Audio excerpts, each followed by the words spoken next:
Hola,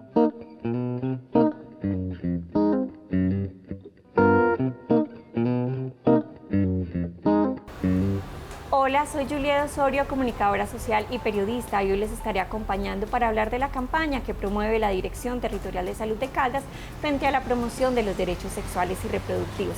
Para eso nos acompaña el doctor Javier Gómez Puerta, médico sexólogo de la Dirección Territorial de Salud de Caldas. Doctor, bienvenido y qué bueno tenerlo en esta oportunidad. Julieta, para mí también es un gusto estar con ustedes y con nuestra comunidad caldense para hablar de este tema tan importante. Bueno, y es que tenemos 11 derechos sexuales y reproductivos y hoy hablaremos del derecho a la libertad sexual. Pero doctor, ¿qué significa eso de la libertad sexual? Es digamos que el derecho más importante, el que engloba todos los 11 derechos, y significa que, como lo hemos venido compartiendo, las personas tenemos una función sexual reproductora, una parte, o placentera. Y entonces el derecho a la libertad nos indica que cada quien, cada ser humano, cada persona, como parte de ese ser persona, tiene toda la libertad para expresarse, bien sea en lo reproductor o en lo placentero. Pero la libertad sexual, explíquenos un poco hasta dónde va. Entendemos que la libertad de cada individuo termina donde inicia la libertad del otro individuo. ¿Cómo debemos educarnos para ejercer esta buena libertad sexual? Claro que sí, y lo que dice es muy importante, educarnos, porque cada persona debe ser capaz, apoyada por su entorno familiar, al que debemos llegar con una capacitación, con el apoyo de su sector educativo, a formarse de manera adecuada. Nosotros, la figura que utilizamos con la Dirección Territorial y la Secretaría Departamental de Educación para ese proceso de aprendizaje le denominamos edificio sexual, y son 5 etapas de aprendizaje, ¿cierto?, en que las personas desde la infancia deben ir construyendo bien su edificio sexual, su sexualidad. Eso es lo clave y lo más importante, porque en ese proceso de aprendizaje yo entiendo cuáles son los límites en los que debo vivir mi sexualidad desde lo reproductor o desde lo placentero, para, insisto, no agredir a otras personas ni dejarme agredir, ponerme en situación de víctima. Entonces, lo más importante es un acompañamiento para que cada persona tenga una educación sexual positiva, construya bien su sexualidad y sea capaz de decidir si la va a vivir del modo reproductor o del modo placentero. Porque finalmente la función sexual se debe aprender a vivir de una manera consciente, es decir, fruto de mi decisión, pero requiero de un proceso de aprendizaje. Bueno, usted hablaba de algo muy importante y es educación. Sabemos que la educación debe iniciar desde la edad infantil. ¿Cómo son esas etapas para hacer una buena educación en estos procesos de educación sexual y reproductiva? Digamos que nosotros en Colombia tenemos un marco legal muy fuerte, desde la misma Ley General de Educación, que data de 1994, la Ley 115. Está establecido que en Colombia debe haber educación sexual formal de grado 0 en adelante. La implementación ha sido un poquito más compleja porque hay todavía muchos miramientos, pero al menos todavía ya tenemos el marco legal. Digamos que las 2 primeras pisos de ese edificio sexual son en la infancia. Un infante es una persona que todavía no se le han despertado las hormonas sexuales. Entonces tiene una sexualidad activa que no es ni por reproducirse ni por placer, sino que es de aprendizaje. Los 2 primeros aprendizajes en la infancia son claves. El primer piso, la figura le indica si es el que va a soportar el peso de todos los pisos superiores, es sentirse cómodo con los genitales, integrar los genitales al esquema corporal a través de actividades autoexploratorias en la infancia, que son normales si se vive en un ambiente privado y si no tienen una frecuencia muy alta. El segundo nivel de aprendizaje también es en la infancia, o sea, sin hormonas sexuales. Como no hay hormonas sexuales, no hay deseo, no hay posibilidad de disfrute, no hay posibilidad de reproducirse. Son niños y niñas. Y el segundo es empezar a interactuar para resolver una pregunta clave: ¿soy niño o niña? Eso empieza con lo que llamamos juegos sexuales en grupo. Después viene el despertar sexual. En Caldas, en el estudio 2014, encontramos que la primera menstruación la están teniendo nuestras adolescentes a los 12,4 años. Y la primera eyaculación la están teniendo nuestros adolescentes a los 13,0 años.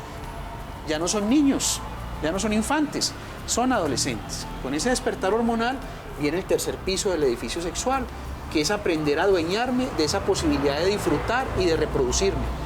Se requiere un proceso individual de aprendizaje, individual. El cuarto piso es aprender a socializar lo sexual a través de lo que llamamos relaciones sexuales suaves, besos, caricias, tocamientos, y aprender socialmente que la sexualidad es diferente de la expresión de amor romántico, que la sexualidad es diferente de la construcción de vínculo de pareja. Y el quinto nivel de aprendizaje, al que se debería pasar después del tercero y el cuarto, y en el tercero unos 2 años de aprendizaje, y en el cuarto otros 2 años de aprendizaje, es decir, que lo que esperaríamos en una buena construcción de un edificio sexual es que nuestra gente estuviera llegando a relaciones sexuales fuertes después de 4 años de su primera menstruación o eyaculación. Esas relaciones sexuales fuertes, que son las que involucran penetración o sexo oral, no son necesariamente las más placenteras, pero son las que abren riesgo de infección, riesgo de embarazo y mayor riesgo de violencia. Esto es clave porque la tradición paisa no contempla piso tercero o cuarto, sino que brinca al despertar hormonal al quinto piso, a relaciones sexuales fuertes, y por eso tenemos infecciones de transmisión sexual, por eso tenemos embarazos no planeados, por eso tenemos violencia sexual. Bueno, qué bueno tener claro estas etapas en la educación sexual y especialmente en esta libertad sexual que se debe enseñar desde la niñez. Hablemos un poco de cuáles son esos deberes. Hemos hablado de los derechos que tenemos, pero ¿cuáles son esos deberes? En una persona que construya bien su edificio sexual, debe tener claro, por ejemplo, que en el ejercicio de la función sexual desde lo placentero, ¿cierto? No debe poner en riesgo su integridad. ¿Sí? O sea, no debe tener relaciones sexuales de riesgo. No debe manipular, engañar, mentir o forzar a otras personas para conseguir favores sexuales. ¿Sí? Llámese con mentiras pues, fuertes o con falsas promesas de amor o con Desde lo reproductor, cada persona debería, en una buena construcción de su edificio sexual, ser capaz de proyectarse si va a ser papá o mamá o no, en qué momento de su vida, qué debe aprender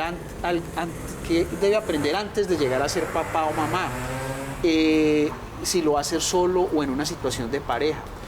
Es muy importante porque nosotros en este momento consideramos como que lo placentero y lo reproductor no necesitan de un proceso de aprendizaje, y claro que lo necesitan. Entonces por eso las personas terminan buscando placer, no lo encuentran y se meten en riesgo y terminan abocados a maternidad o paternidad por razones muy débiles, como expresar amor, como reforzar vínculo de pareja, como encontrarle sentido a la existencia. Se requiere de un proceso para disfrutar de aprendizaje y un proceso fuerte que llamamos educación para el ejercicio de la opción procreativa. Que cada persona que termine siendo mamá o papá sea fruto de una decisión personal que negoció en pareja y que escogieron el momento adecuado de su vida porque tenían todos los aprendizajes previos que requerían. Bueno, doctor, todo esto suena bastante interesante. Y ya para finalizar, compartamos un mensaje a todas las personas que nos escuchan y nos ven en este momento de cómo ejercer una buena libertad sexual desde lo reproductivo y lo placentero. Digamos que los seres humanos somos los únicos que podemos disfrutar de lo sexual. Es decir, que podríamos comparar que no solamente somos Homo sapiens, o sea, la criatura que piensa, sino que somos Homo eroticus, la criatura que aprendió a disfrutar del sexo. Es un regalo de la evolución. Es una lotería que nos ganamos de mano. Hay personas que se ganan la lotería y no saben qué hacer con ella y derrochan a diestra y siniestra, y eso que podría haberles aumentado la calidad de vida se las disminuye. Al tiempo de haberse ganado la lotería han peleado con toda la familia, están más pobres que antes, les dañó la vida el haberse ganado la lotería.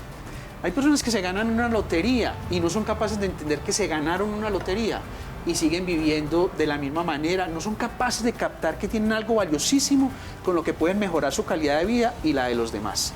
Eso ocurre, cada uno de ustedes, cada persona se ganó de mano la lotería de poder disfrutar de lo sexual y necesita de un proceso adecuado de aprendizaje para que esa lotería que se ganó no se le convierta en algo que le enrede la vida, o que la viva con temor, sino que le mejore su nivel general de calidad de vida. Bueno, doctor, este tema que abordamos en este momento ha sido bastante interesante, todo lo del derecho a la libertad sexual. Esperamos que hayan aprendido esas bases fundamentales para tener ejercer una buena libertad sexual, unos derechos sexuales y reproductivos, así que esperamos que hayan disfrutado y aprendido en esta oportunidad sobre los derechos sexuales y reproductivos que promueve la Dirección Territorial de Salud de Caldas.